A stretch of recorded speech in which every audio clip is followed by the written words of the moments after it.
Our story today is about a secret haunted research bunker hidden deep in a silent forest.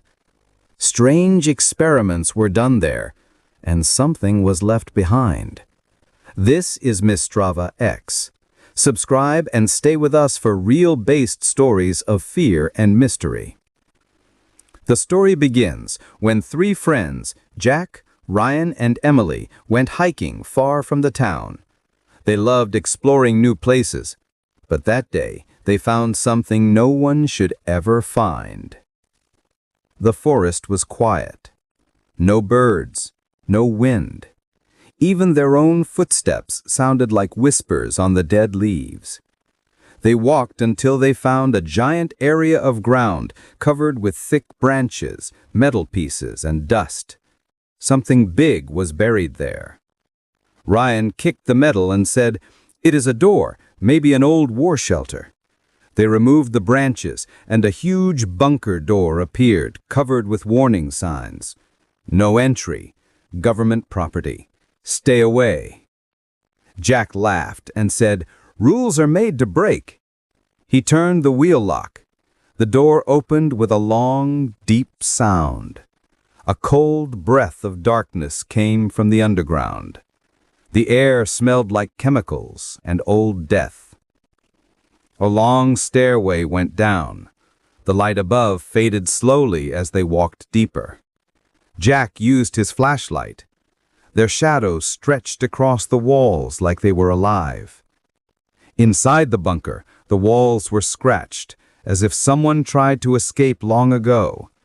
Red paint, or maybe blood, marked the warnings. Top secret experiments. Containment failed. Do not release subject echo. Ryan tried to make jokes, but his voice shook with fear. He opened a room where computers and monitors still showed static pictures of empty hallways. One screen said, "Experiment log active." Emily found a file. Project Echo. Human consciousness extraction. She read the notes. Scientists were trying to pull the soul out of a human and turn it into a living shadow, a weapon that never dies, a creature made from pure fear. Suddenly, emergency sirens rang, red lights flashed, doors slammed shut behind them, sealing their path back. On the speakers, a robotic voice repeated, "Warning, subject echo released. Warning, subject echo released." The air grew freezing cold.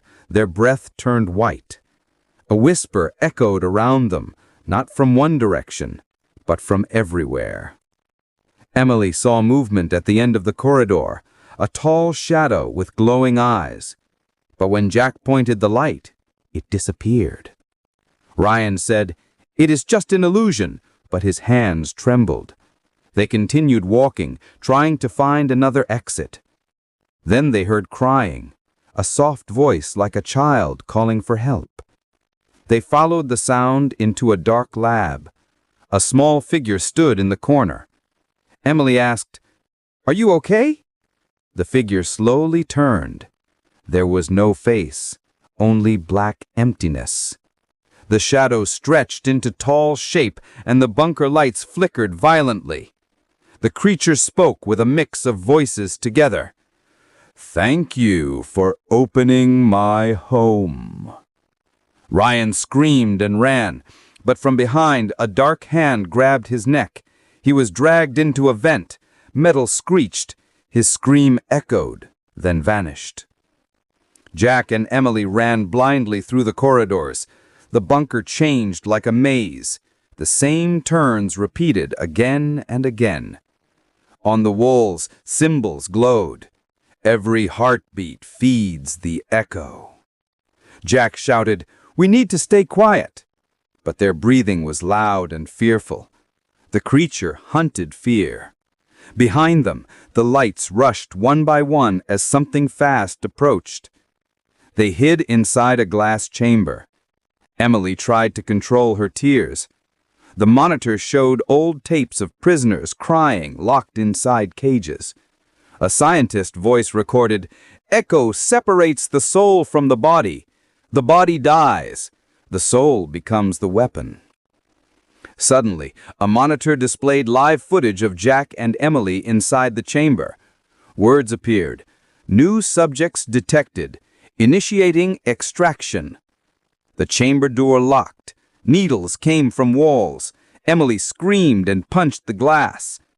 Jack used a metal pipe to break the control panel. Electric sparks flew. The door opened and they escaped, running back toward the stairs. But the path was longer than before.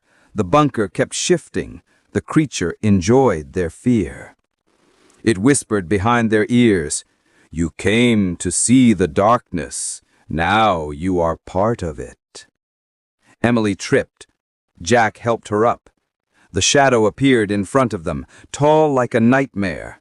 Jack blocked it and yelled, "Run!" Emily hesitated, but Jack pushed her. She ran up the stairs, her heart beating like thunder. She looked down once.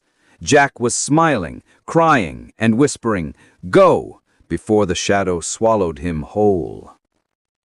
Emily reached the exit. The bunker door slammed and locked itself. She screamed for Jack. No answer, only silence. She ran into the forest until she collapsed under a tree, her whole body shaking. When sunlight came, she returned with police and rescue teams. She pointed to the ground where the bunker was, but there was nothing. No door, no stairs, only untouched forest. Even the soil was smooth like nothing was ever there. No one believed her. Jack and Ryan were reported missing. Case closed. But at night, Emily hears Jack's voice in her dreams. Not his real voice, a cold whisper. "You entered. Now you stay." She started seeing shadows near trees, near windows, sometimes behind her in mirrors. One day, a message appeared on her wall, written in black ash. "Subject Echo, transferred successfully." She tried to run away from the town, but the forest followed her. She sees trees where there were buildings. She hears the bunker alarms in her sleep. Every night, the shadow comes closer. Emily knows the bunker still exists underground, waiting, hunting, choosing its next visitor. If you ever find a hidden metal door in a lonely forest, never open it. Some experiments must stay buried. Some souls must never be released. This was Mistrava X. Subscribe and stay with us for real-based terrifying mysteries. The next missing person could be you.